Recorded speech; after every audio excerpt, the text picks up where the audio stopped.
Muito obrigado, senhores, por encararem o desafio hoje aqui, né? Então, as apresentações já foram feitas, então vamos seguir para a pauta. A gente vem, então, de 2 anos de muita dificuldade. Todos aqui, acredito, tiveram alguma. É quase que inevitável que ninguém tenha tido dificuldade. Mas alguns também tiveram momentos, né? Flutuaram aí durante isso daí. E muita expectativa, muita ansiedade, sem saber muito do que viria pela frente. Mas aqui na mesa nós temos pessoas que encararam os desafios e, acredito eu, que conseguiram se adaptar, né? Olharam para oportunidades em meio aos desafios, né? A gente teve falta de muitos insumos em alguns momentos, né? Principalmente embalagem, num certo momento. A gente tem momentos aí, como recentemente CO2, coisas que vieram, né? Todo o mercado global a gente viu que faltou alguma coisa, tá? Então, passando já para começar aqui com a mesa, eu quero começar já com o nosso amigo Gustavo, lá da Conceição. Convenção, desculpe, né? E Ravache, né? A linha premium deles. Então, considerando tudo isso que a gente falou, né? Eu queria que você comentasse um pouco aí como que foi a frente de atuação lá da cervejaria de vocês, da empresa, que também produz outros, tem outros produtos, não só cerveja, né? Tem a linha premium, tem a linha mais mainstream, né? Então, como que foi esse comportamento dos segmentos durante esse grande desafio 2020 para frente? Bom, boa tarde a todos. Acredito que nesses 2 anos, 2020 e 2021, todos passaram pela mesma situação. Então, a nossa fábrica é de médio porte, nós fazemos cervejas mainstream, alto volume, e cervejas especiais, e também a linha de refrigerantes. O perfil dos produtos foram os mesmos, o que aconteceu em um aconteceu em todos da linha. Então, no início de 2020, na pandemia, praticamente a fábrica parou por 10 a 15 dias, não tinha pedido de venda, não tinha nada, fomos obrigados a soltar a equipe em férias coletiva, e isso nos deu muita dor de cabeça, de pensar, e agora, o que nós vamos fazer, né? Aí aproveitamos para fazer algumas manutenções na fábrica, algumas coisas que ficaram pendentes, e dali em diante começaram a cair pedidos, todo o nosso volume que era voltado para o varejo foi automaticamente para os autosserviço e mercados, mercadinhos, mercados grandes. Nessa época, paramos a operação de chopp e garrafa retornável, como acredito que quase todos, e a linha de lata e long neck começou a sobressair e voltamos a equipe para a planta e continuamos a produção. A gente já sentia uma falta de embalagem no mercado, começando no final de 2019, então nós tivemos uma estratégia de armazenar algumas embalagens, principalmente lata e long neck, que era o nosso carro forte. E isso nos salvou no final de 2020, porque no pico, após agosto, setembro, tivemos um pico de vendas absurdo, e aí sim uma falta incrível de material, principalmente de embalagem, e esse estoque nos salvou nessa entrega desse período. 2021, voltaram as operações de retornáveis, cerveja 600 ml, e de chopp. E esse ano também continua, o volume está estável, mas o melhor ano para nós, de termos de volume desses últimos 3 anos, foi realmente 2020. Então, 2020, na pandemia, a gente, na média, vendeu mais cerveja e refrigerante do que os 3 anos. Muito bom, Gustavo, obrigado. Alguém aqui teve alguma experiência parecida ou diferente do Gustavo? Bom, boa tarde a todos. Nós também, a Leopoldina faz parte da família Valduga e contextualizar não somente a questão da cerveja, mas propriamente do mercado de bebidas finas também, os vinhos também foram basicamente na mesma pegada. Nos deu impressão, nós também, as plataformas digitais para nós ajudaram muito, o grupo já tinha isso estabelecido, grande parte das nossas vendas hoje já são feitas através de venda direta ao consumidor, sejam elas por ou plataformas digitais ou pelas próprias visitas que a gente recebe na região, mas também passamos por uma questão muito parecida, perda de pedidos, né? Nós comentávamos antes, né? A gente entrava todos os dias, os pedidos sumiam do sistema, né? E junto com isso toda essa pressão por manter as fábricas, por manter os processos andando. E passamos basicamente por esse mesmo processo e vimos essa arrancada muito forte do consumo. Nós acreditamos, pelo menos no mercado das cervejas e dos vinhos também, que as pessoas também vêm com uma tendência mais forte do consumo em casa. Então, esse consumo propriamente dentro das casas aumentou também um pouco o ticket médio dos produtos que eram vendidos, porque se a gente muitas vezes for fazer uma comparação do valor de uma refeição num restaurante mais o vinho, tem um ticket médio ali que se gera, e as pessoas que começaram a descobrir isso na pandemia, que ficar em casa é legal, que cozinhar em casa é legal também, e foram agregando aquele valor que se pagava no restaurante aos vinhos que se conseguiu comprar. Então, essa tendência também nós percebemos, né, um incremento dos vinhos de valor agregado maior, justamente para o consumo em casa. Mas, basicamente, essa tendência do consumo, da venda direta ao consumidor, que para nós chamou muita atenção e que para as marcas, no nosso entendimento, também agrega bastante valor. Vocês falaram da venda e, de repente, vocês tiveram, né, um comportamento do mercado. E daí vocês tiveram que buscar outros canais também, imagino. Né? Algum comentário sobre isso? Por exemplo, o digital. Né? A venda por canal de e-commerce. Isso também é uma questão bem importante. Nós, na trajetória da família Valduga, sempre tivemos vendas diversificadas em diversos canais. Essa venda diversificada se intensificou, então, a primeira mudança no movimento que nós percebemos foi, então, o sumiço dos pedidos, né? Começou a diminuir, então, os pedidos, e em questão de 35, 40 dias, esse incremento muito forte no digital, inclusive tendo que remanejar equipes para atender isso. Nós já tínhamos esse canal pronto, não precisamos começar ele do zero, e nós entendemos, né, a gente verificou isso, que grande parte das empresas também começaram a tentar se migrar logo para esse mercado digital. E também, como falamos antes, do autosserviço. O autosserviço, a gente tem todo o entendimento de como ele funciona, é uma venda um pouco mais complicada, porque tem uma competição maior. Já o nosso canal direto com o consumidor, nós entendemos que ele entrega mais valor para a marca e agrega mais valor também para a nossa operação. Porém, é um pouco mais complexo de se organizar, não é uma situação tão simples. Mas o canal digital, eu acredito que a pandemia tenha acelerado muito esse processo, e veio para ficar, não vai mais deixar de existir. E é um mercado que é muito, muito promissor, pelo nosso ponto de vista. Obrigado, Rodrigo. Fábio, então a New Age, né, tem uma história longa já aí no mercado também, né? São 14 cervejas diferentes, estilos diferentes hoje comercializados, né? E como que você está vendo o mercado aí nesse, vamos dizer assim, pegando um pouco da pandemia, mas já olhando um pouco mais para frente? E vocês são conhecidos no mercado pela terceirização, não só de cervejas, como diversos outros produtos, né? Tem uma expertise já muito longa. Como que está a procura de terceirização? Como é que está isso também? Boa tarde, obrigado a todos. Obrigado para a Grare, que nos convidou para esse momento. Nós temos a vantagem de começar a tomar cerveja primeiro que vocês aqui. E a New Age tem, lógico, nós começamos terceirização em 99. E ela já tinha quase 10 anos de vida.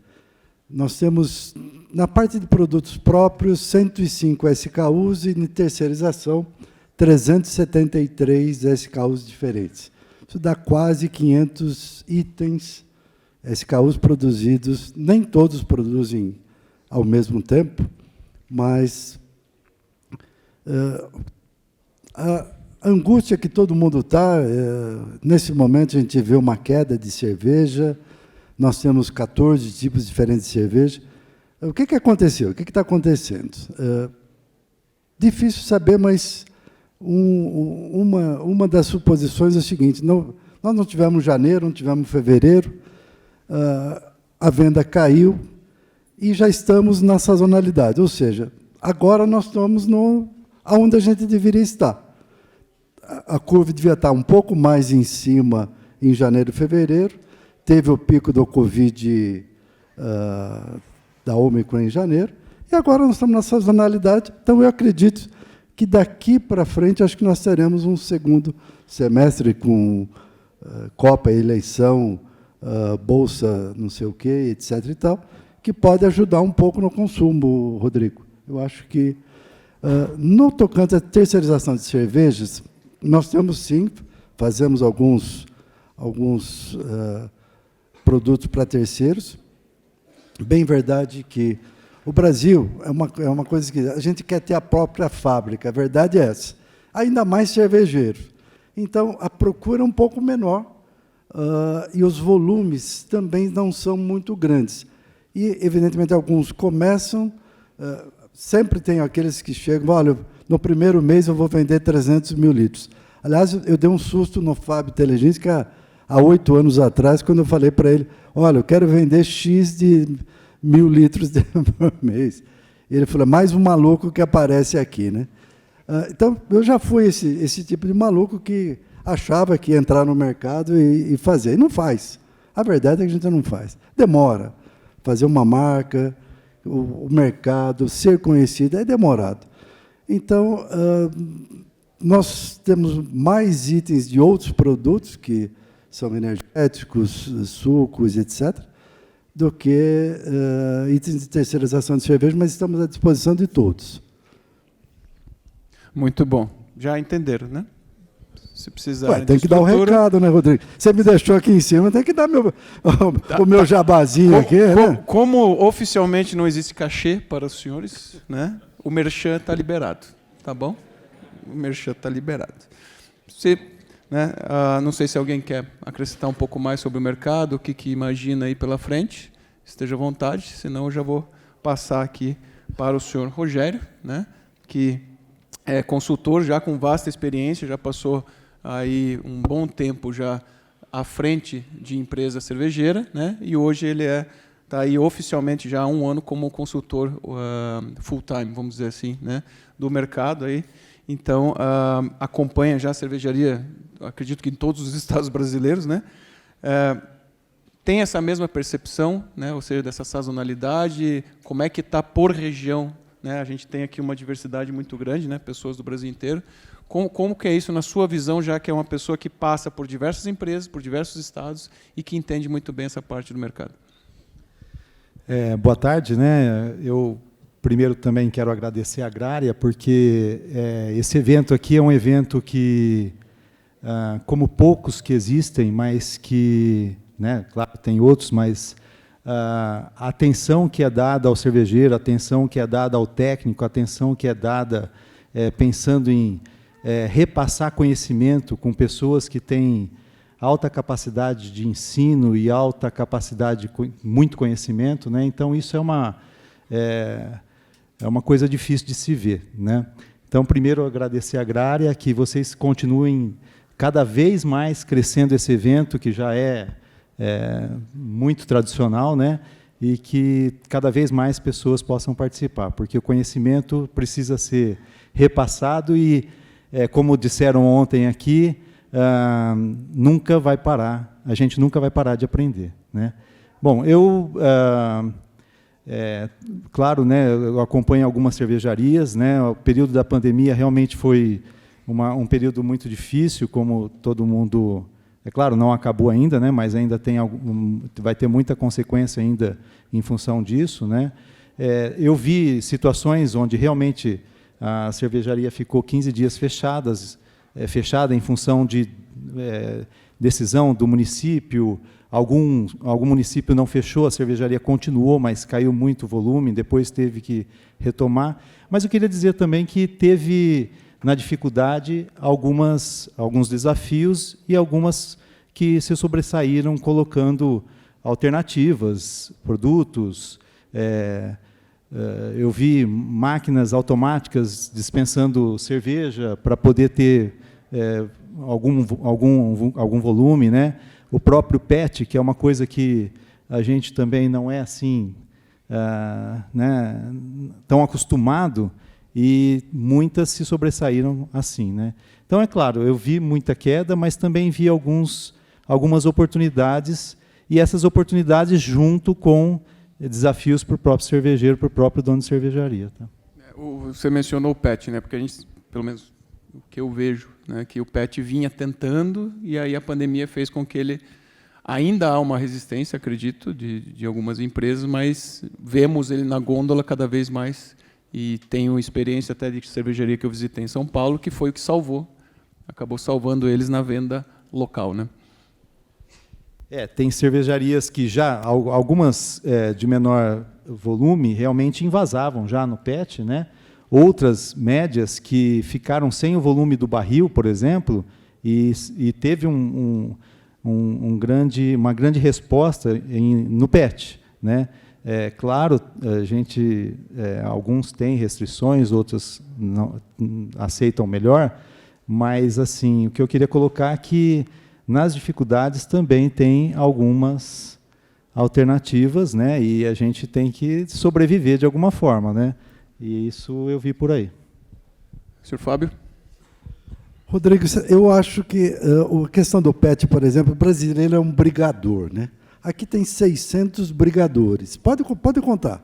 É da natureza nossa. Acho que desde o descobrimento nosso aqui, dos bandeirantes, são todos brigadores.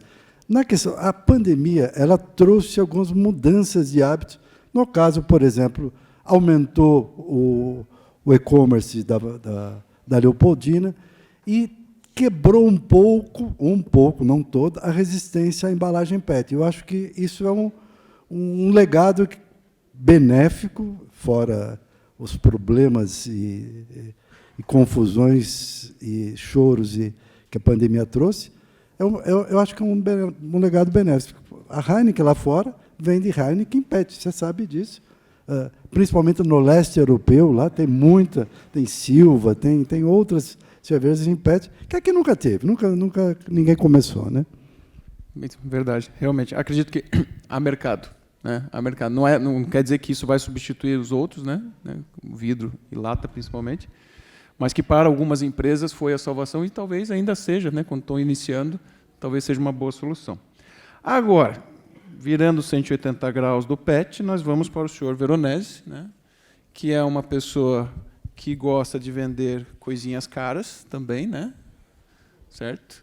Então, buscando um pouco dessa experiência, a Leopoldina é conhecida por produtos ultra mega power premiums, né? Cervejas aí chegando até R$600. Então, a gente queria escutar como é, né, esse mercado em meio a uma pandemia, em meio a tudo isso, e vocês lançaram agora, acredito, né, tem recentemente mais uma, né? Então, como que é isso para que a gente possa dividir com o nosso pessoal aqui? Bacana. Isso era lógico que essa pergunta ia ser feita, mas eu acredito assim, que, primeiro, não tem como desassociar a Leopoldina da família Valduga. A família Valduga hoje é um grupo vitivinícola muito importante que trabalha basicamente com produtos de valor agregado alto. É assim que a nossa cultura organizacional é. Nós temos a nossa cabeça, a cabeça das pessoas que trabalham lá dentro, ela foi sendo forjada para produtos de valor agregado. Geralmente, quando a gente tenta fazer um pouco mais de volume, a gente se dá mal, a gente não consegue fazer. Nós não temos a característica, nós não temos a pegada, então é impossível não associar a Leopoldina à Valduga por conta disso. Então, essas ideias vêm do nosso conjunto de tomadas de decisão que levam nós para esse caminho. Isso é automático, né? Por mais que seja meio clichê, mas é o que nós temos. E se a gente for pensar um pouco, eu acho que é legal voltar um pouco na história. A cervejaria é super nova, ela tem 5, 6 anos. Então, o que faz sentido dentro de um grupo vinícola em ter uma cervejaria? É óbvio que a gente não ia fazer volume porque nós não sabíamos fazer volume. Mas sim, então, conectar um pouco da história do vinho, ou da história, ou das formas que o vinho trabalha com a cerveja. E por aí nós entendemos uma oportunidade de fazer negócio. O que hoje o Grupo Valduga tem para oferecer para a cervejaria? Ele tem para oferecer os barris de carvalho, que só nós podemos conseguir na hora que nós quisermos o barril, no momento certo, na condição certa. Toda essa estrutura laboratorial de estudo que empresta para nós como refermentar as cervejas na garrafa, como deixar elas estáveis, então isso também contribui para nós, é outro ponto. O terceiro ponto, lógico, que é super importante, que vale a pena também sempre falar, a questão financeira. A gente sabe que não adianta a gente se iludir que cerveja tem pouca margem, precisa de muito caixa. A gente né, tem uma que é muito importante também de falar, né? A gente não pode no começo a gente vai lá, somos brigadores, mas a gente não pode se esquecer que se a gente transformar uma paixão num negócio, ele é negócio e ele precisa ter ali os compromissos que a gente tem que honrar no dia a dia. E um desses são os boletos, né? A gente precisa do dinheiro que o negócio vai girar para a gente pagar as nossas contas. E a gente sabe que é difícil fazer a conta fechar na cerveja, porque não é só propriamente o resultado, é o caixa. A gente tem que pagar o imposto logo, a matéria-prima a gente paga logo, o cliente paga muitas vezes num prazo mais dilatado. Então, esse auxílio da Valduga também nos deixa um pouco mais, assim, para começar o projeto, mais estáveis. Não que nós não tenhamos cobranças, aí vem toda a cobrança, então, de entregar um produto com qualidade, porque quando que a gente marca lá no rótulo o selo da família Valduga, o consumidor espera um produto de valor agregado, um produto de qualidade, então a gente não pode deixar isso escapar. Agora, o desenvolver esses produtos basicamente estão ligados ao nosso DNA. Nós entendemos que se estamos no mercado de cerveja artesanal, o volume não vai ser grande, nós temos que ter produtos que entreguem uma experiência diferente ao consumidor, e esse conjunto de produto mais experiência é o que agrega valor na nossa ideia. Então, o produto ter um valor agregado alto não é só posicionar ele caro, senão a gente não vai vender. Nós temos que entregar uma experiência de marca para que o cliente, ao passar a mão nessa garrafa, se sinta bem, que ele tenha uma experiência, que ele tenha um momento marcado na cabeça dele. Então, é isso que a gente tenta fazer. E a questão de agregar valor, não só na Barley Wine, mas nas outras cervejas, é tentar conectar ele com a nossa marca, com que ele esteja... A nossa fábrica foi construída para ser visitada, então ela tem visitas todos os dias, ela abre às 9h, às 17h, todos os dias tem a fábrica aberta à visita. Então, são experiências que nós, do Grupo Valduga, trabalhamos muito e acreditamos muito. Mas entendemos que essa conexão com o consumidor final é o que agrega valor para nós. Talvez seja fácil também a gente pensar, não, você tem o papai rico, daí criou a cervejaria, mas vocês lá respondem como uma unidade de negócio, né? Cada unidade de negócio da Valduga tem que prestar conta e resultado no dia 15 de cada mês. Todas elas são independentes e têm que entregar o resultado. Ou seja, para cada recurso que a empresa dá, ela vai te pedir de volta o resultado. Esse resultado não propriamente seja só em dinheiro. Tem que ser em geração de marca, em geração de valor, o valor percebido. Então, é isso que nós acreditamos. E uma coisa que é importante, né?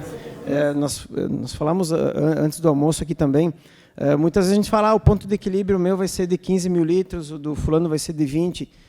Muitas vezes a gente pode se enganar com isso e achar que só o nosso ponto de equilíbrio só vai diminuir a gente vai estabilizar ele com o volume, mas talvez esse ponto de equilíbrio nunca chegue, porque a gente vai muitas vezes aumentando as nossas despesas para que esse ponto de equilíbrio chegue.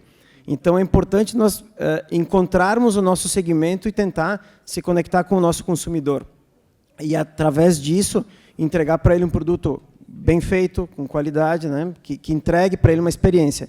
É isso que nós entendemos como negócio. Fácil, é óbvio que não é difícil para todo mundo. Mas eu acredito que seja essa uma forma de tentar encontrar um espaço diferente no mercado, para a gente não tentar brigar com empresas que produzem mais volume, que tenham custos mais baixos que os nossos. É o que nós pensamos, pelo menos. Perfeito, muito bom. O que quebra uma empresa é caixa, né? Pode fazer o que quiser, ainda mais sendo o nosso decano aqui. Não, pode fazer. Não sei se a gente pode fazer perguntas intra-mesa, né? Então, Não, mas assim, eu achei interessante a questão. Você vê como a agrária faz, né?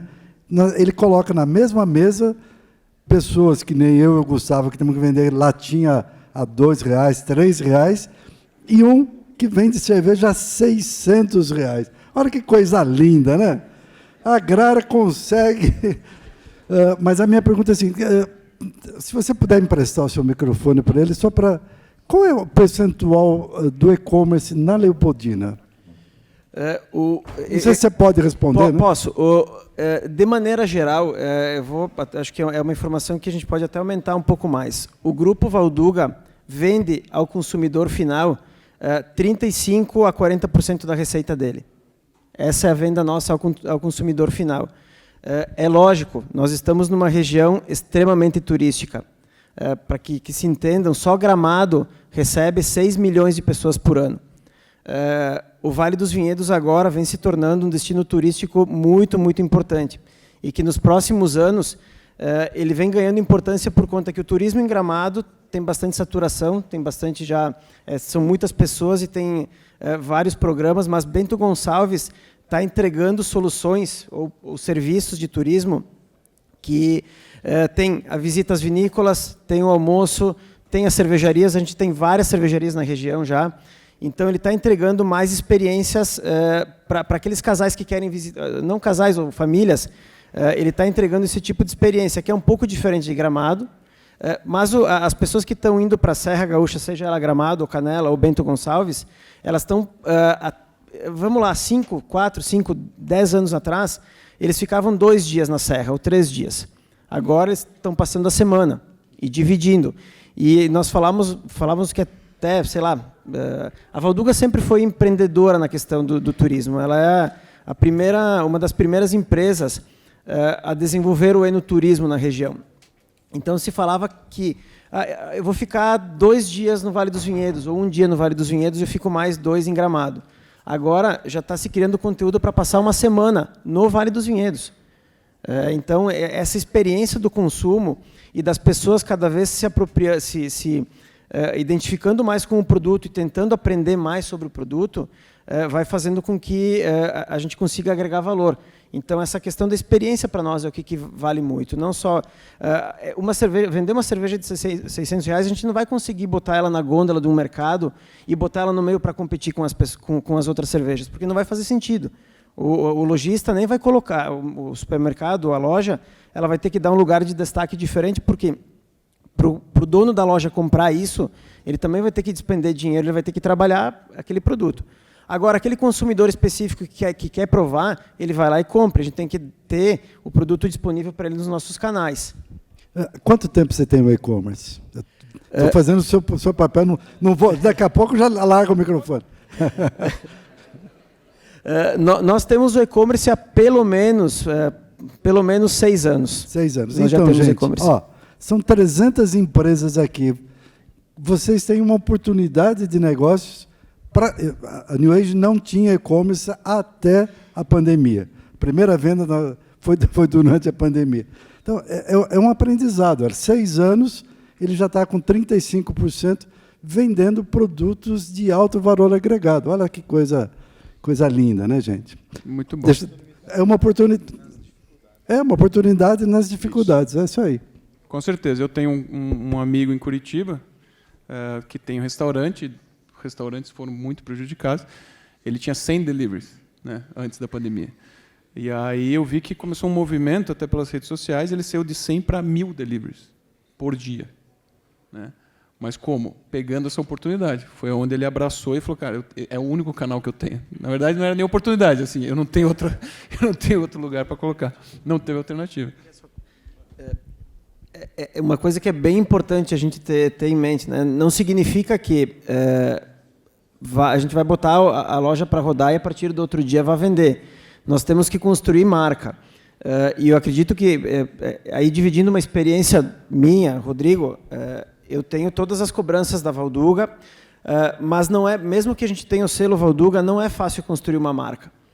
Demanda tempo, né? O senhor estava falando antes, demanda tempo, demanda investimento. E tudo isso, uma hora a gente vai se encontrar. Na hora que a gente se desconecta do sonho do cervejeiro, de fazer a cerveja em casa. Eu comecei como cervejeiro caseiro, faço cerveja em casa ainda hoje e amo isso. Mas se desconectar disso e cair na realidade de que você vai botar um negócio e que você precisa botar dinheiro lá e fazer isso girar, é um dogma que a gente vai ter que ir quebrando e vai ter que aprender isso. E quanto antes a gente aprender, menos a gente vai sofrer. Mas nós temos que ter isso bem claro, né? Dividir bem o sonho. E não sendo repetitivo, mas, novamente, né, a partir do momento que a gente transforma um hobby em trabalho, é trabalho. E aí a gente tem que ter os compromissos nossos, que todos nós temos no nosso dia a dia. Seja na agrária, seja em qualquer lugar que a gente, né, nós vamos ter que ter isso. Maravilha. Alexandre, né? Alexandre, nosso especialista aqui da agrária, né? Responsável aí pela originação de cevada, malte e trigo, né? Então, provavelmente, quem pegou malte da agrária, isso aí passou em algum momento por algum e-mail do Alexandre, né, das negociações que ele faz. Então, olhando por um outro ângulo, né, você é responsável por todo esse movimento dentro da cooperativa, né? Nesse momento, a gente vai saindo um pouco também do passado, né, mas queria que você ainda contasse aí como que foram esses 2 últimos anos nesse mercado de originação da matéria-prima principal das nossas cervejarias. Tá. Boa tarde a todos. Espero que vocês estejam aproveitando aí o evento. Obrigado pela oportunidade de estar aqui, falar um pouco sobre a cadeia de suprimentos e obrigado por poder participar aqui nessa mesa. Só tem fera aqui. Obrigado. Vamos pegar um pouco do que estava acontecendo antes da pandemia. Tá? No mundo, a gente tinha um mercado de cerveja com crescimento orgânico a nível mundial em torno de 1,5% ao ano de cerveja. E esse crescimento de cerveja está sendo associado com um crescimento de premiorização. Ou seja, eu estou usando mais malte por hectolitro de cerveja. Ou seja, o uso de malte ele aumentou mais que o consumo de cerveja. E o malte usa cevada. E faz 3 anos que o plantio de cevada só diminui no mundo. Então, você tem um aumento de venda de cervejas no mundo, até antes da pandemia, você tem um aumento do uso de malte e você tem uma redução na produção de cevada no mundo. Associado a isso, a área de plantio a gente vai explorar mais amanhã, na minha conversa de amanhã com vocês. Tem a palestra específica daí, né? Associado a isso, houve uma série de frustrações de safras no mundo.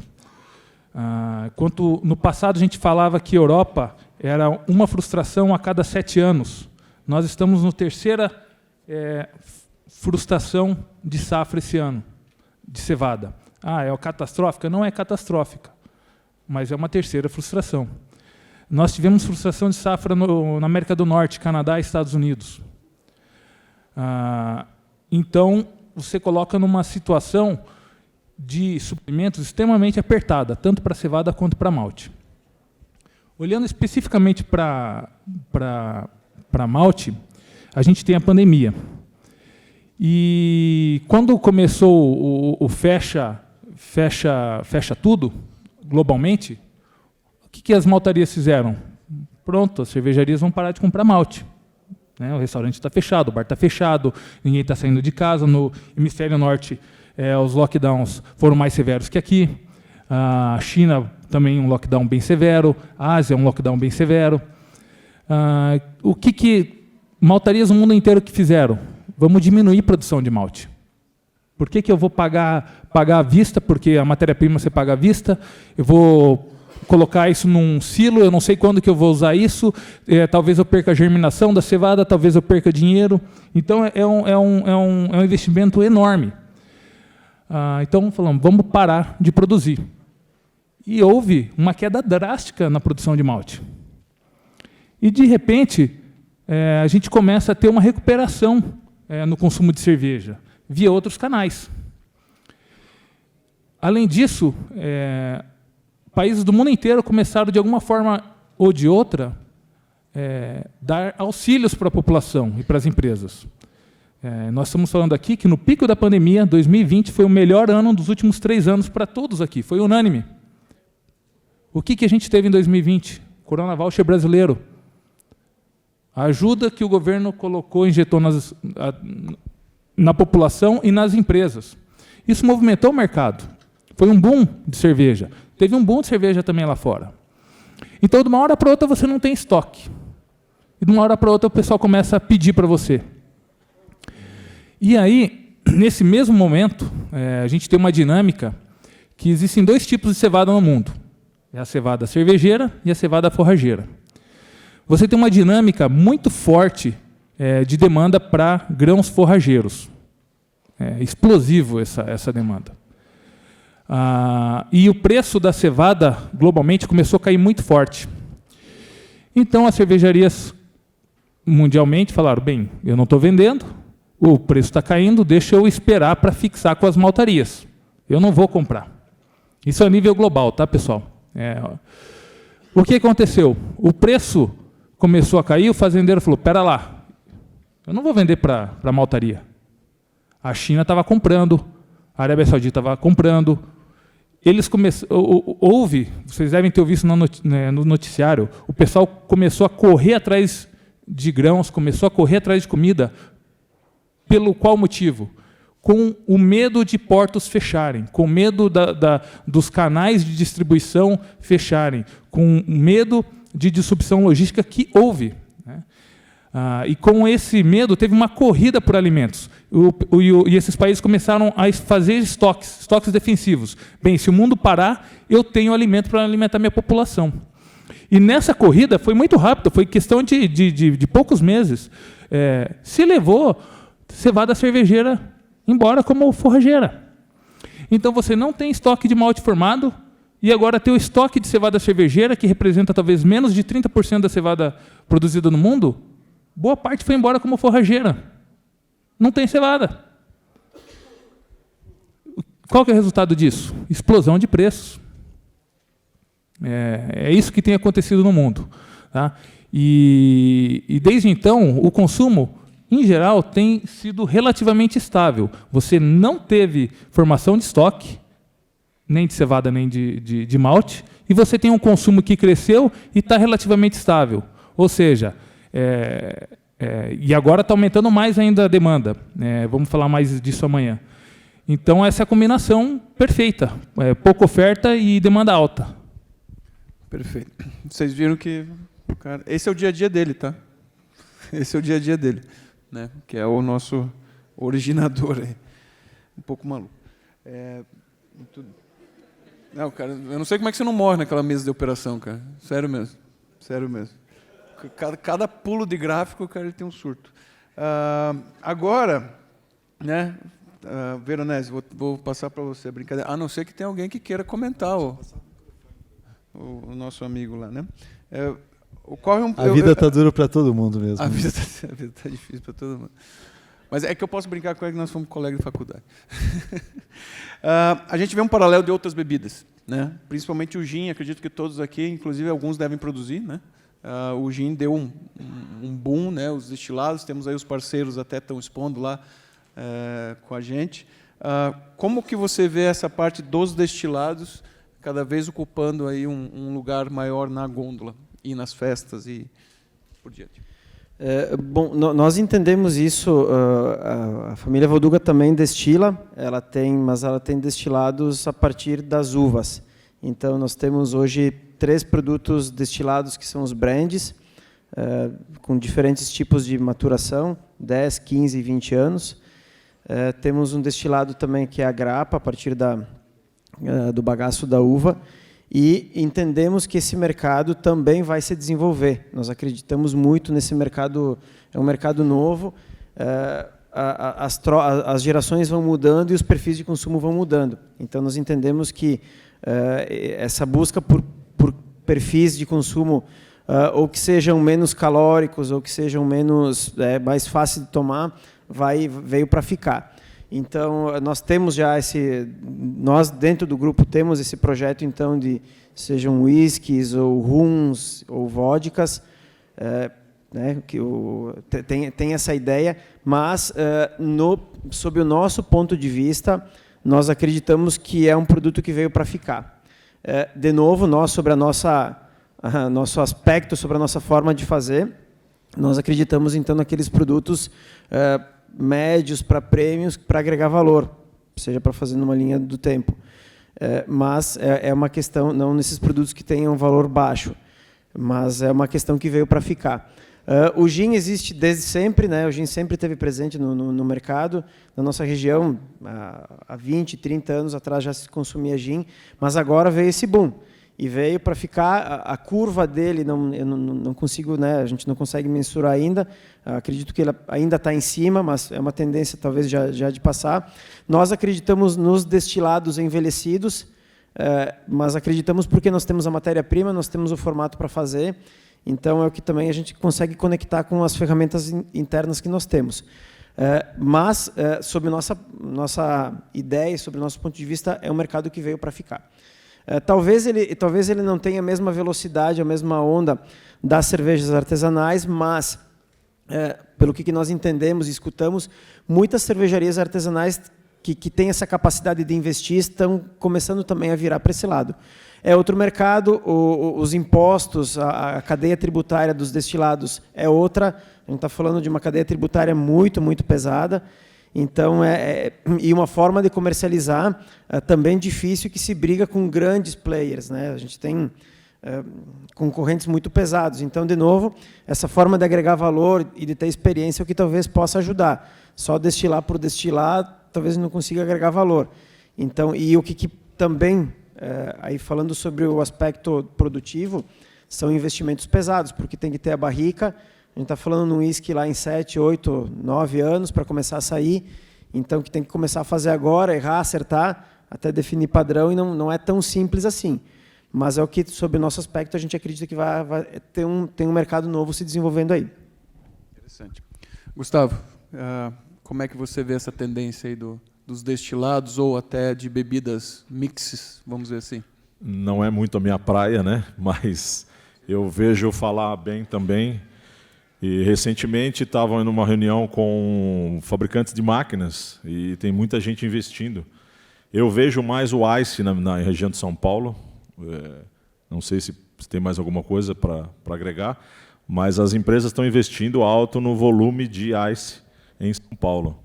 Tem uma empresa próxima a nós que está investindo numa linha grande de long neck ice para dar um boom aí nas vendas. Eles estão investindo porque, obviamente, tem demanda aí. Rogério, algum estado predomina explorar esse mercado?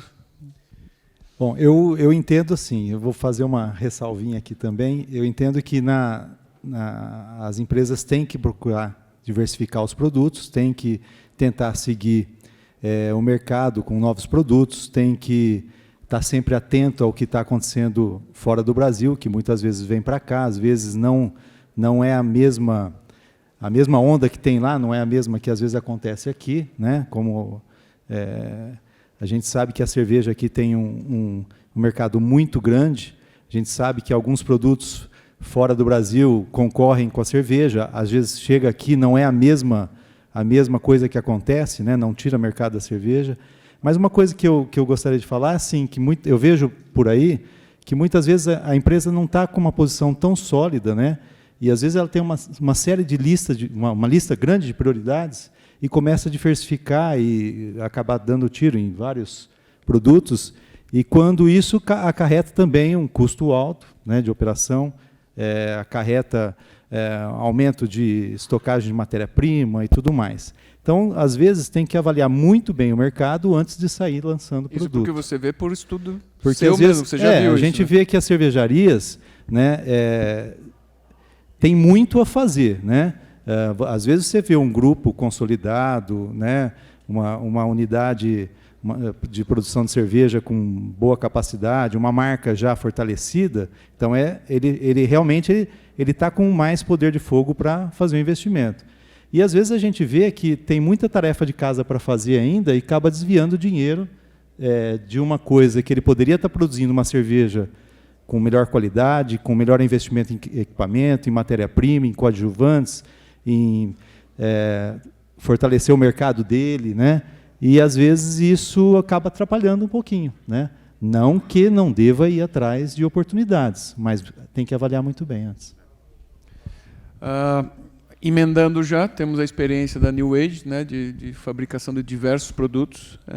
Dentre eles, né, a gente tem um movimento que veio, chamado Hard Seltzer, né, que, assim como bem o Rogério falou, a gente acaba olhando para os Estados Unidos muitas vezes e acredita que aqui as coisas também vão andar do mesmo jeito. Mas como foi a experiência do Hard Seltzer no Brasil, para vocês?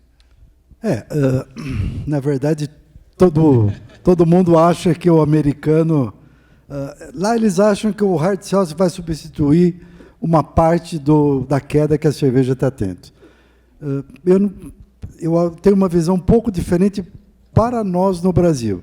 No Brasil, e olha, é simplesmente achismo, eu não tenho pesquisa nenhuma, é minha opinião pessoal, por favor. Brasileiro nasce vendo o pai e cresce depois tomando caipirinha. Caipirinha é álcool, açúcar e limão. Esses são os ingredientes do ice. Nos Estados Unidos, eles tomam vodka misturada com água com gás. O que eles inventaram lá foram água com gás, foi vodka, água com gás, com arominha. Mas eles já estavam acostumados com tomar vodka com água com soda, que eles chamam de soda. Então, eu acho que a experiência no Brasil é diferente. A New Age, nós, há 2 anos atrás, antes da pandemia, nos enveredamos pelo caminho do Hard Seltzer como uma marca internacional, e assim, só tivemos prejuízo, não conseguimos fazer negócio, vencia no ponto de venda, não vai.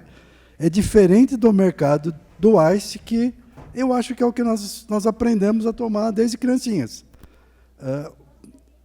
Outro mercado que o Veronese falou é o gin tônica. Esse, eu não sei ainda qual é o mercado dele, mas nós fabricamos aproximadamente 30 e poucos SKUs na faixa, nos gins tônicas. É o Tanqueray, é o Gordon, etc. Tem vários que a gente fabrica. E nós temos um cliente que, do ano passado para esse, ele dobrou a venda de gin tônica, dessa categoria, que não é o Hard Seltzer. Hard Seltzer é outra coisa. É vodka, aroma, adoçante e mais nada. E água com gás. O mercado do Hard Seltzer, eu já participei deles, não volto mais. Fico até chateado com meus cabelos brancos ter cometido um erro tão grande. Mas a vida é essa, faz parte disso. E é vida que segue, né, gente?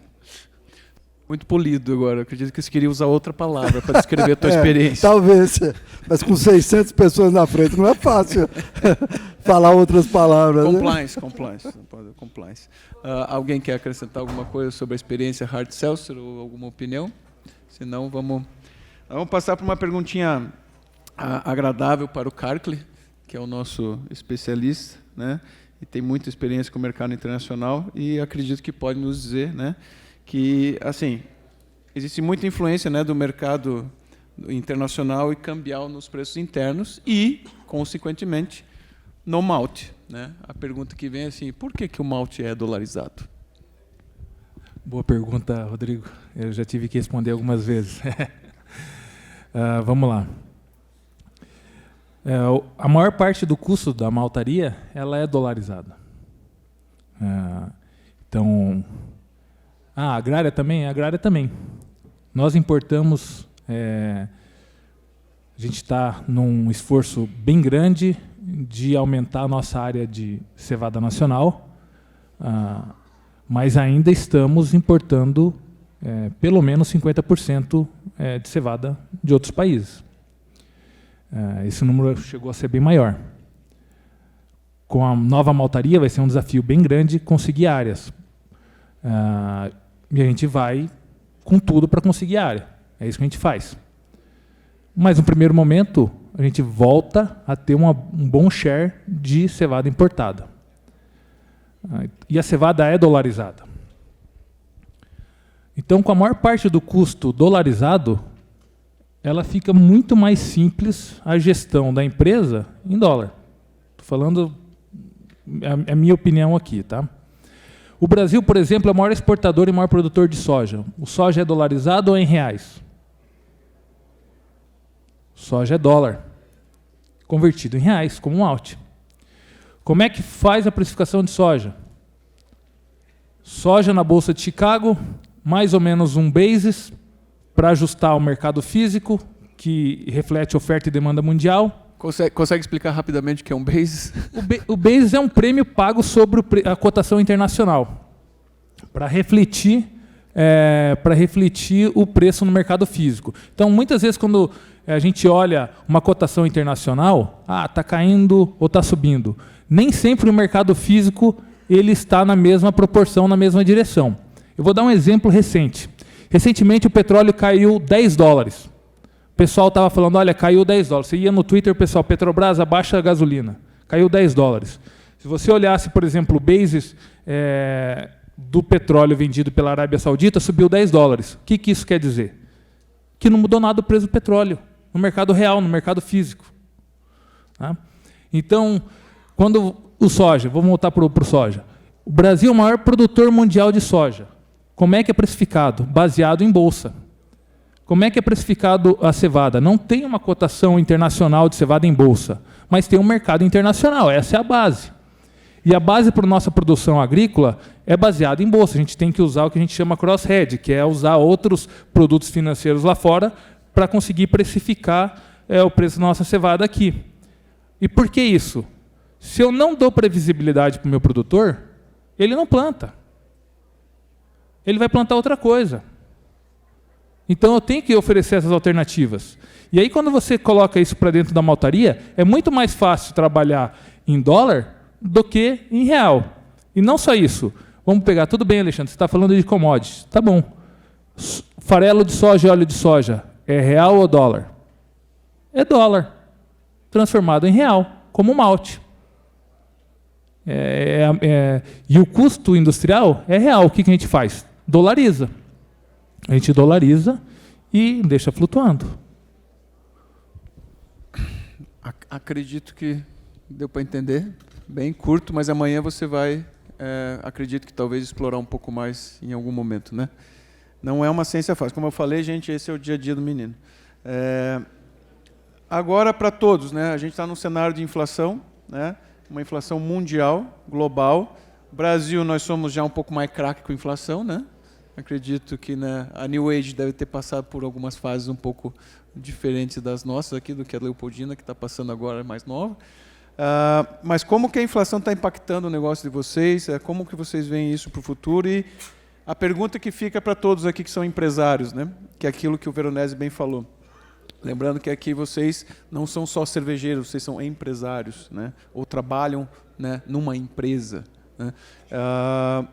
Vocês estão conseguindo repassar o valor para o consumidor? Estão conseguindo ter esse retorno? A resposta talvez já seja óbvia, mas eu gostaria de escutar um pouquinho. Sobrou para mim. É um assunto delicado. Estou falando como cervejaria de médio porte, a gente não consegue repassar tudo, por mais que os nossos materiais de embalagem, os insumos até que são mais ponderados, mas a gente sofre muito com... Hoje a gente está sofrendo com o CO2, a realidade de agora, e quem usa gás natural, todo mês é um novo valor. Então a nossa briga no ponto de venda é tão grande, e que se você for repassar tudo que você recebe de aumento, você não consegue, você perde absolutamente o mercado, você está fora. Então o Grupo Convenção segue algumas grandes, né? Quando as grandes soltam, a gente também faz um repasse, obviamente avisando todos os clientes, enfim, mas a gente absorve a maioria dos custos, principalmente de insumos, de materiais auxiliares, enfim. Não dá para repassar, no nosso caso, diretamente. O açúcar hoje também cada dia um preço, E a gente já sabe disso, a gente tem que administrar isso da melhor maneira.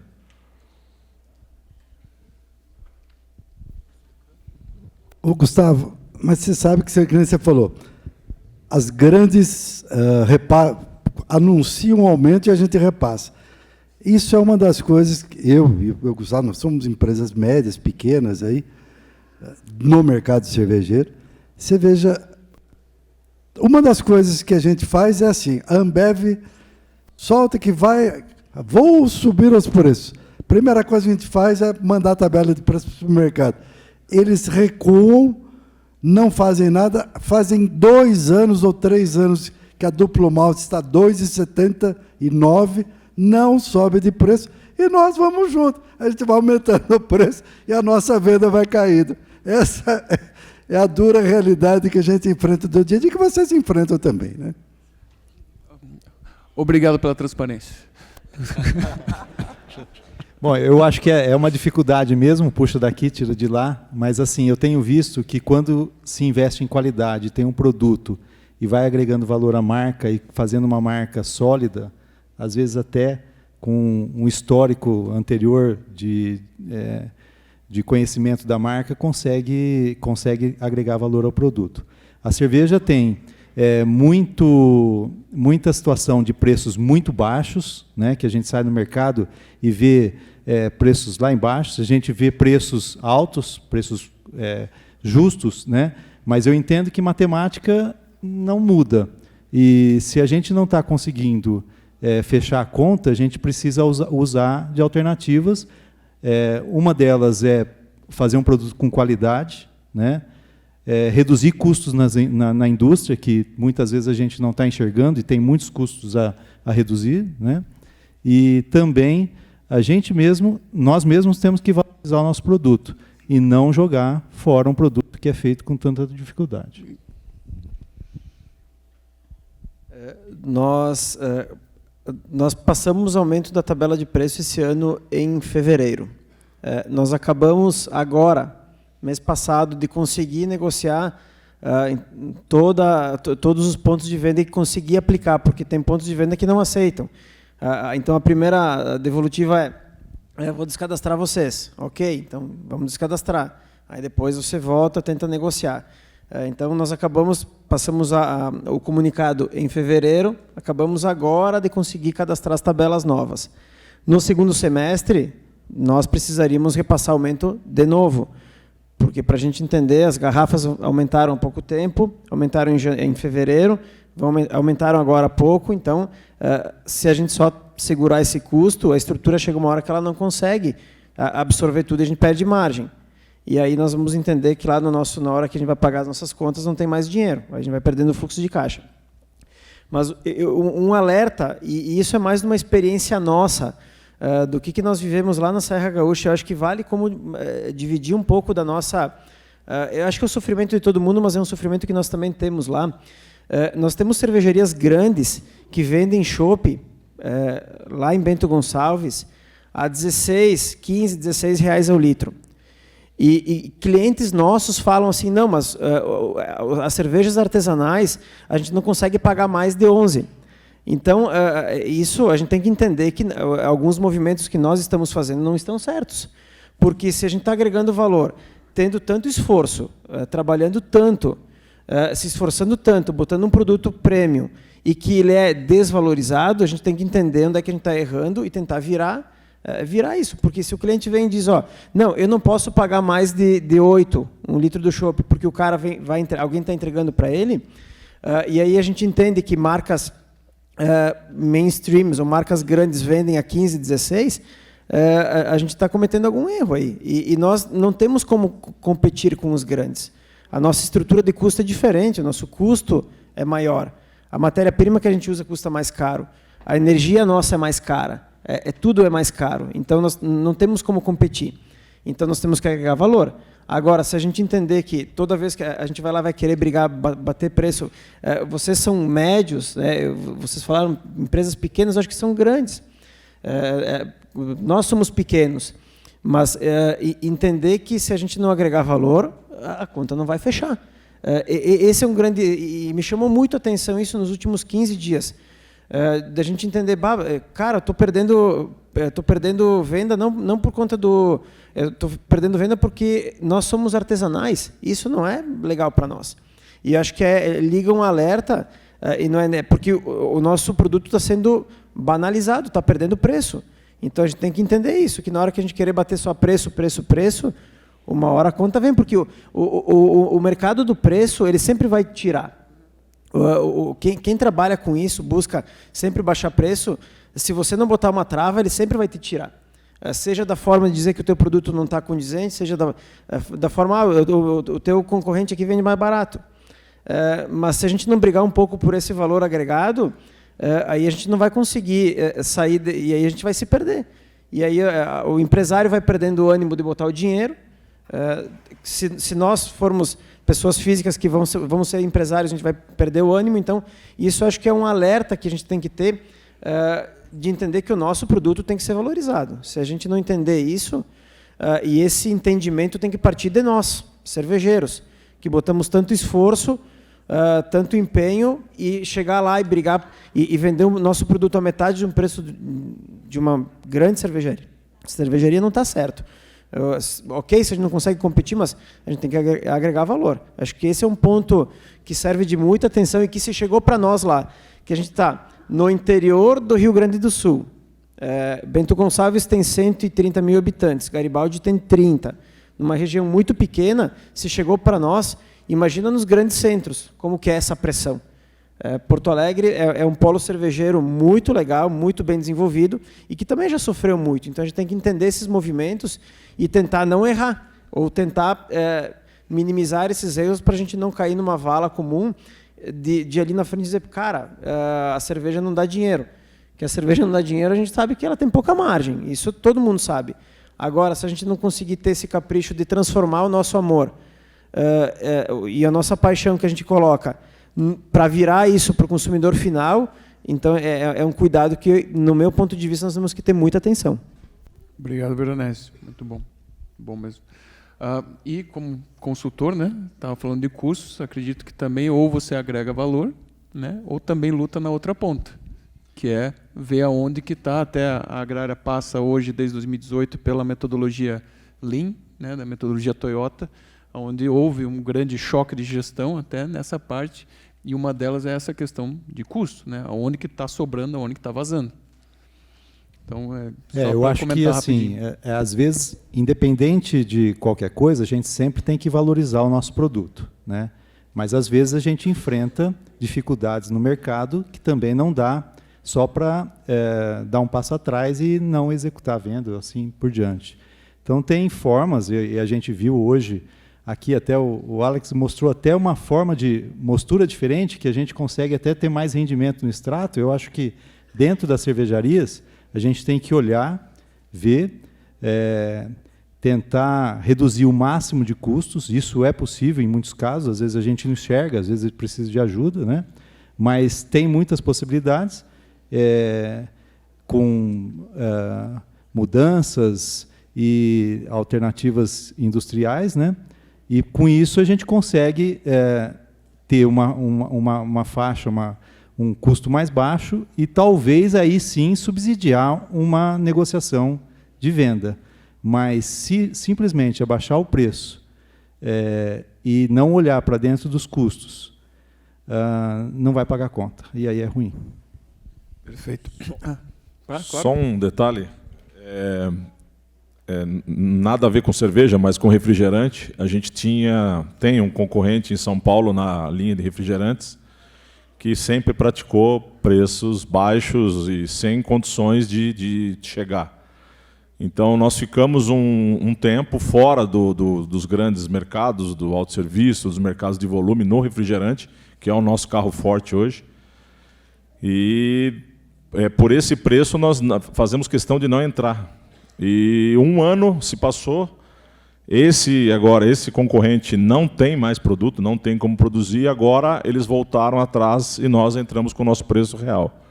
Então é insistência também, é trabalho, e que tudo vai dar certo. É uma conta matemática, tem que bater, a gente tem que fazer o nosso dever de casa, reduzir custo na empresa, isso é o nosso dia a dia. Mas é esperar a hora certa para depois voltar, e hoje nós pegamos novamente toda a cadeia de autosserviço com preço justo e o nosso preço normal de tabela. Ou seja, não precisa entrar em toda a briga, né? Tem que escolher as brigas que você quer. Uma coisa que está também surgindo e que a gente está vendo é a questão do clean label, né? Então, a questão da rotulagem, a questão de ter informações cada vez mais claras, mediante aí questão de legislação, inclusive, né? Então, como que vocês estão trabalhando nessa mudança, né, para atender essa vertente da nova rotulagem, questão de mostrar ao consumidor, ao mercado, tudo aquilo que consta nas embalagens de vocês? Como que está essa questão? Alguém pode comentar a respeito? Bom, a gente tem que constantemente ficar atento a essas mudanças, né, que muitas vezes acontece mais frequente do que a gente queria, né? Agora, sim, dentro da cervejaria, a gente precisa estar sempre tentando buscar produtos e alternativas que além de resolver essa questão Green Label, né, como não ter que identificar no rótulo produtos que teriam uma aparência de um produto nocivo, talvez, como o negativo, né? Como, por exemplo, a gente tradicionalmente na indústria grande usava o estabilizante de espuma, o alginato, né? Que simplesmente colocava o INS ali e não tinha que colocar o nome total dele, né? O nome completo dele no rótulo. E hoje isso é uma mudança que tem que ser atendida, né? Então, você vai colocar lá alginato de propileno glicol, pode aparecer um produto nocivo dentro da cerveja. Então, tem alternativas, muitas que são, além de ser Green Label, também são ótimos produtos e até tem resultado muito melhor do que alguns produtos que a gente usava no passado. Como também foi dito aqui, tá sempre mudando, a gente também tem que estar atento a isso. Por isso que eu gosto de eventos como esse, porque é para a gente estar sempre vendo novas alternativas, né? Tá? Obrigado. Não sei se tem alguém mais que quer comentar a respeito dessas novas determinações, mas assim, temos que atender, né? Eu, como sou engenheiro responsável pela empresa, prezo para que o rótulo esteja dentro dos padrões legais. É uma briga constante do Trevini, que está aqui à minha direita comigo, para a gente... assim, os nossos produtos e os produtos que nós produzimos também têm que estar dentro dos padrões. Eu sou um pouco... Lógico, eu sou acho que eu sou o dinossauro da mesa aqui, né? Então, eu sou um pouco menos comigo, menos cético, menos preocupado, e talvez um pouco mais como o Carlos Ruiz falou ontem. A gente não pode ser ele citou de sustentabilidade, que você tem que ter foco no que precisa, e tem algumas coisas que tem que deixar a poesia de lado. Quando eu nasci na década de 50, a expectativa de vida era 50 anos. Com o tanto de agroquímica que eu comi nos tomates, eu já devia estar morto. E não estou. Então, não é porque a gente põe conservante de espuma. Eu tenho algumas cervejas com conservante de espumas e algumas cervejas sem conservante de espuma. Ambas vão bem no mercado. Então, agora, os dois rótulos, eles espelham o que tem dentro da cerveja. Temos que encontrar alternativas, que nem substitutos, mas a gente tem que... Chega um momento que a gente tem que colocar o que a gente tem, e vai chegar até a substituição do caramelo por malte torrado. Todo mundo vai acabar fazendo isso aí. Mais alguém? Muito bom. Não. Perfeito, muito bom. Até para que a gente possa, mirando aí o final, acredito que está todo mundo com sede, ainda mais olhando a gente aqui, está ficando chato. Tem 2 copos vazios aqui, 3 aqui. Vocês escutaram aí, ô produção? Então, agora, para finalizar, então, aquilo que eu acredito que todo mundo aqui quer escutar daqueles que têm uma experiência também nessa mesa. Perspectivas para frente, segundo semestre, né? Como que vocês acham que vai ser o comportamento aí para o próximo semestre, até para o próximo ano? Mencionamos aí Copa do Mundo, temos eleições, temos toda uma situação ainda lá na Europa acontecendo. Como que vocês veem isso aí? Vamos dar uma passada rápida. O que vocês acham? Quem tem o feeling? Posso começar? Bora, Carque. Eu não estou mais na ponta de venda de malte para cervejaria, mas vamos lá. Eu tenho alguns números na minha cabeça, se eu não me engano, de forma direta ou indiretamente, o governo vai injetar 220 bilhões na economia nesse segundo semestre. Seja na forma direta, seja na forma de algum auxílio, seja na forma indireta, através de corte de impostos de eletricidade, combustível, entre outros. 40 na forma direta, né, que passou agora. Isso. Então, a minha expectativa é que isso venha para o mercado. Isso vai afetar a demanda.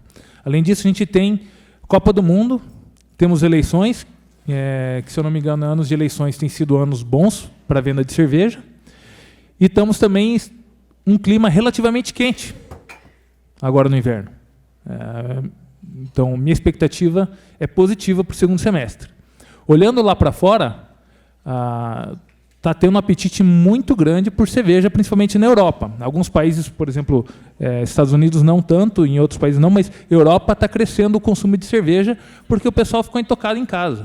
O pessoal quer sair para fazer confraternização com os amigos, restaurante, estão tomando cerveja. O mês de maio, se eu não me engano, o consumo de cerveja na Alemanha cresceu quase 15%. Então, eu estou com uma expectativa positiva. Quando eu saí da faculdade, eu tive visitando um cliente e ele dizia assim, olha, anos pares são bons, anos ímpares são ruins. Nós não estamos num ano par muito bom até aqui, né? E pode ser que o pessoal lá de cima do foyer lá vai chegar e falar, um dia eu escutei um velhinho falar num congresso que ia no Pará era bom. Mas a minha expectativa é mais ou menos a mesma que ele. Eu acho que esse segundo semestre vai ser bom, porém, o ano ímpar do ano que vem, que nós vamos ter que pagar esses 220 milhões, vai ser ruim. Então, nós vamos dar um voo gostoso daqui até dezembro, mas esperem um 2023 um pouco pior, um pouco mais estressado. É minha opinião. Eu andando um pouco aí, eu tenho visto um pouco de otimismo. Eu acho que o segundo semestre vai ser bom para nós da cerveja, né? E junto com algumas bebidas que são meio alinhadas aí com a cerveja. Várias situações mostram isso, né? Provavelmente esse dinheiro que vai entrar no mercado, a Copa, a própria questão do clima, né?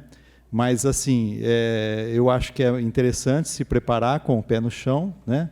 Mas o mercado vai ser mais comprador, sim, eu acredito isso.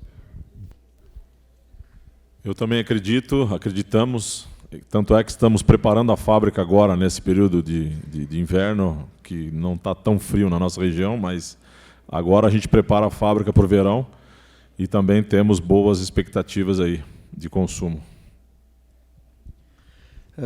Ontem à noite a gente estava falando com os amigos aí, daí ele me comentou assim, o Raul me comentou, tu vai falar alguma coisa boa ou não? Eu falei, não, eu sempre tendo a acreditar no que é bom. Acredito que o segundo semestre vai ser muito bom, nós temos essa tendência de acreditar. Geralmente os segundos semestres, aí, por histórico, são melhores, se prepara mais para o final do ano, nós acreditamos que vai ser muito bom por conta de tudo que vocês já falaram. Mas, independente de tudo isso, existe esse fator externo do que a economia gira, mas principalmente da energia que a gente coloca nas coisas que a gente acredita. E isso também a gente não pode esquecer e botar energia no que nós acreditamos. Se a gente quer ser brigador, como se falou, a gente tem que acreditar e fazer com que as coisas aconteçam. Fácil não é para ninguém. Todo mundo, se a gente ficar falando aqui das dificuldades, todo mundo tem. Então, a gente tem que acreditar no que nós temos na nossa cabeça e seguir. E também não adianta ficar só parado esperando que, né, venha uma luz divina e diga, a partir de agora tu vai ganhar dinheiro e resolver todos os problemas da tua vida, que isso não vai acontecer. Pelo menos, né, é o que eu acredito. Mas entender que a gente tem que olhar um pouco esses cenários, mas acreditar nas coisas que a gente faz. Essa fé inabalável de ter as coisas bem feitas e de acreditar também depende de nós. Mas, como cenário, nós também, como Grupo Valduga, acreditamos que a gente vai ter um segundo semestre bem promissor. Apesar de tudo isso, nós já entendemos um pouco que, no caso dos vinhos, os anos de política, de eleições, são um pouco mais complicados. Para nós, não é a mesma tocada da cerveja no vinho, né? Mas, enfim, nós acreditamos que vai ser um segundo semestre bem promissor. Então, tá bom. Muito obrigado. A gente tinha uma pergunta que a gente emendou com o Carcle ali já, né? Já pôde nos dar um patamar, mas acredito que os próximos meses você já deixou meio que claro aí o que você imagina, né? Eu não sei se tem mais alguma coisa para acrescentar, questão de futuro aí de mercado de cevada, senão acho que amanhã também você tem a palestra, né? Então, faltam 10 minutos para o encerramento. Senhor Alexandre Sierotti, não sei se a gente abre aqui para uma ou outra pergunta, senão a gente pode já partir para um encerramento. O senhor que manda.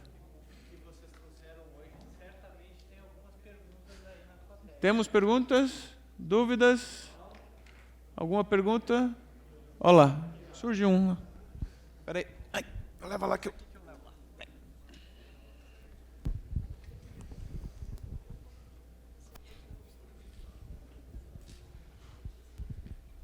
Oi, boa noite. Sobre o mercado internacional, tu estava comentando da cevada, que a agrária ela importa 50%, né? Tu teria algum comentário para fazer justamente por causa da guerra da Ucrânia, que a Ucrânia, a princípio, é um grande exportador de cevada no mundo, de trigo, de milho.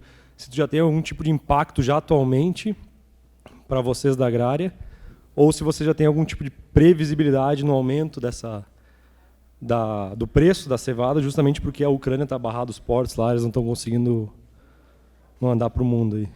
Legal. Tem impacto, sim, tanto da Ucrânia quanto da Rússia. Amanhã eu vou mostrar as figuras. Se eu não me engano, Ucrânia e Rússia juntos são responsáveis por 30% da exportação global de cevada no mundo. Então, uma vez que você entrou nessa guerra e você interrompe esse fluxo, imagina o seguinte. Claro que isso não é de uma pancada só, mas veio a guerra, 30% que ficou parado, no exagero, né? Teve fluxo, mas não teve um fluxo normal. Então, isso impactou os mercados de grãos do mundo todo, e até por isso que houve essas cotações de máximas históricas mundial. Tem impactado o mundo todo, e tem impactado também a dinâmica de malte, né? E principalmente o malte europeu, porque parte dessa cevada que é produzido lá vão para as maltarias europeias. Então, de uma hora para outra, você contava com um fluxo de cevada que iria para uma maltaria europeia, uma maltaria, por exemplo, Bélgica, França, Alemanha. Daqui a pouco você não tem aquele fluxo de cevada, você olha para o lado, por onde eu vou pegar essa cevada? Então, trouxe sim uma dinâmica bem complicada para o mercado. A pergunta seria principalmente na questão de embalagens. O que vocês veem para o futuro mais próximo, para o segmento? Se mais lata, garrafa ou PET entra de vez no mercado? E a principal também para a New Age, para a terceirização. Vocês veem a mais questão de lata ou garrafa, ou o que seria mais viável de embalagens para o mercado?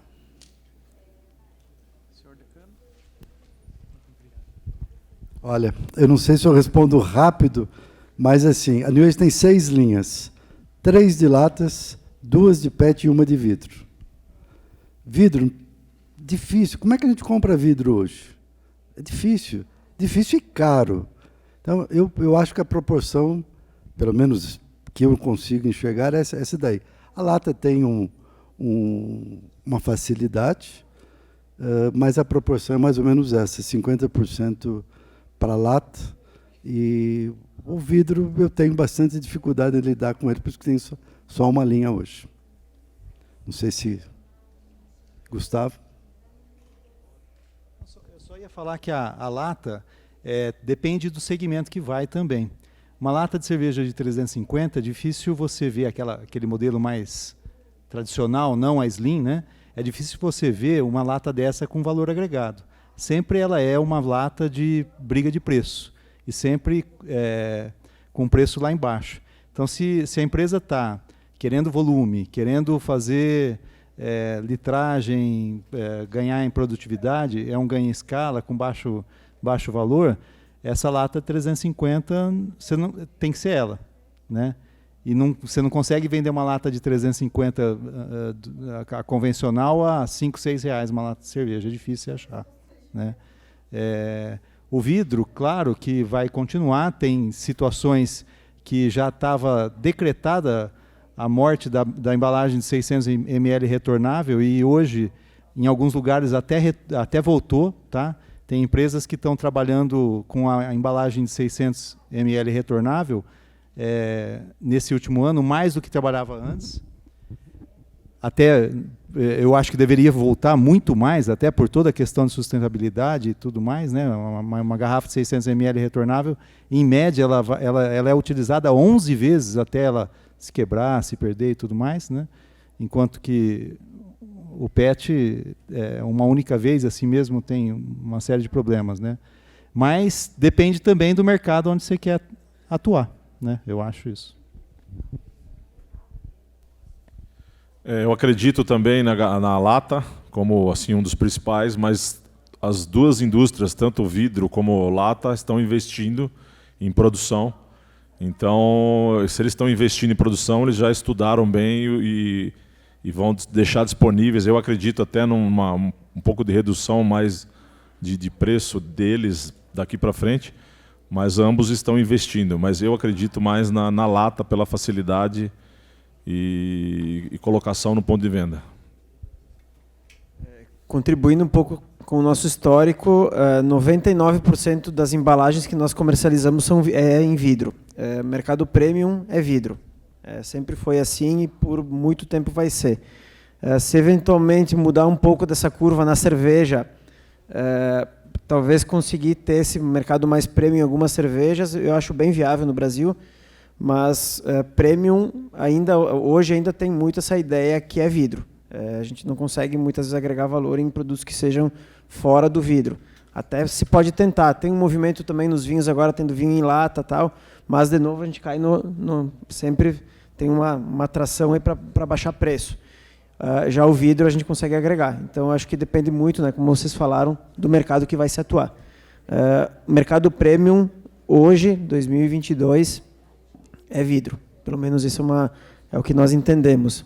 Depois do resto, cada empresa ou cada segmento vai ter que se direcionar e entender o que é importante para ele. Obrigado.